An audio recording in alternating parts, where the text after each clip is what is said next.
প্রথা অনুযায়ী 108টি মহিষ বলি দিয়ে পুজোর প্রচলন শুরু হয়। অষ্টমীতে দেবীকে দেওয়া হয় ইলিশ মাছের ভোগ। বর্তমানে বলির প্রচলন বন্ধ হলেও চিরাচরিত নিষ্ঠাভাবেই 600 বছরের বেশি দিন থেকে জর্জ পণ্ডিত বাড়িতে পূজিত হন দেবী দুর্গা। ঐতিহ্য এবং নিষ্ঠার অন্যতম নিদর্শন নদিয়ার শান্তিপুরের বনেদি বাড়িগুলির মধ্যে অন্যতম জর্জ পণ্ডিত বাড়ি। আনুমানিক 600 বছরের বেশি দিন থেকে পূজিত হন দেবী দুর্গা। আগে গয়ায় ছিল এই পরিবারের পীতাম্বর চট্টোপাধ্যায়ের জমিদারি।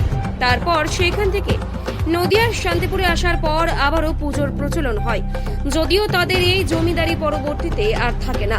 তবে জমিদারি না থাকলেও আজও রীতিনীতি মেনে এবং নিষ্ঠার সাথে পূজিত হন দেবী দুর্গা।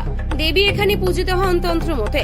তবে এই পুজোর বিশেষত্ব হলো এই পুজোয় দেবী একাই পূজিত হন। আগে পুজোয় 108টি মহিষ বলি দেওয়া হতো, বর্তমানে তবে মহিষ বলি আর দেওয়া হয় না।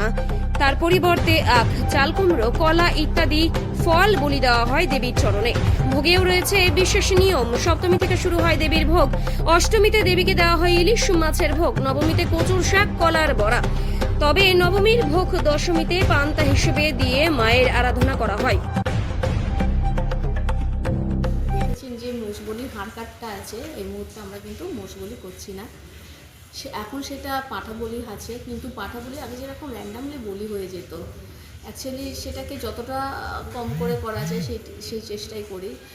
আগে যেরকম অনেক মানুষ এখানে এসে যেরকম ঠাকুরকে বলতো আমাদের মানদ আছে বলির, আমরা এটাকে যতটা পারা যায় কম করার চেষ্টা করছি। কারণ যেহেতু চিরাচরিত প্রথা অনুযায়ী এটা তান্ত্রিক মতের পুজো, রক্ত প্রাণ লাগে, কিন্তু প্রাণ হত্যাটা অত আমরা চাইছি না, এটা একটা বিষয়। আর এখন যেরকম দুর্গাপুজোর সময় অষ্টমীতে আমাদের মানে সবজি বলি হয়, চাল কুমড়ো, কলা, আখ।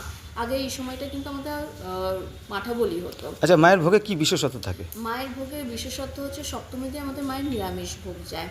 বিভিন্ন রকমের সিজনাল যেসব সবজি আছে সেসব সবজি দিয়ে অষ্টমীর দিন মাকে দেওয়া হয় মানে ইলিশ মাছ। নবমীর দিন কলার বড়া, মোচা, এরকম ভ্যারাইটি। এবং যেটা সব থেকে বড় কথা, মানে এরকম 108 রকমের পদ থাকে। এই প্রথা কি আগাগোড়ায় চলে আসছে? আগাগোড়ায় চলে আসছে। কার হাতে? দুর্গাপুজোর নবমীর যে ভোগটা আমরা সেটা রেখে দিয়ে মা কিন্তু কৈলাসে যান, কিন্তু মানে খেয়ে আমাদের পান্তা ভাত খেয়ে যান। আমরা খুব সেই দিন মর্মাহত থাকি, মাকে 1 বছরের জন্য দেখতে পাবো না। মানে সেই দিনটা খুব মানে শোকের সাথে আপনাদের কাটে? আমাদের একদম তাই। এটা মানে একটা পারিবারিক, যেন মনে হয় মা শ্বশুর বাড়িতে যাচ্ছেন, একটা হারাচ্ছি মাকে 1 বছর। কার হাতে স্থাপিত হয়েছিল প্রতিমা? এটা তো পীতাম্বর চট্টোপাধ্যায়, যিনি আমাদের আগে জমিদারি ছিল গয়াতে, উনি প্রথম স্থাপন করেন। তারপরে এটা বংশ পরম্পরা অনুযায়ী চলে। কত বছরের প্রাচীন?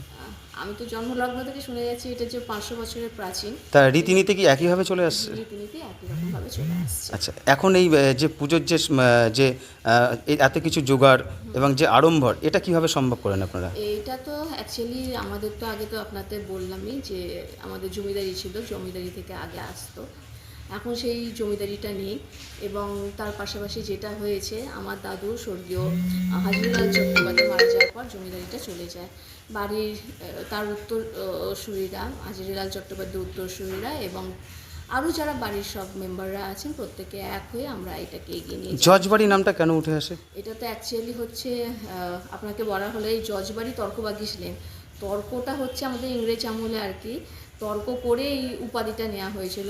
এবং জজবাড়ি এটাতে একদিকে যেমন জমিদার ছিল এবং অন্যদিকে যেরকম এখানে হচ্ছে আগেকার সময় পালন করা হচ্ছে আপনাদের বিভিন্ন রকমের উকিল ওকালতি দেওয়ানি মামলা, সেখান থেকেও জজ নামকরণটা হয়ে আসছে। মানে এখন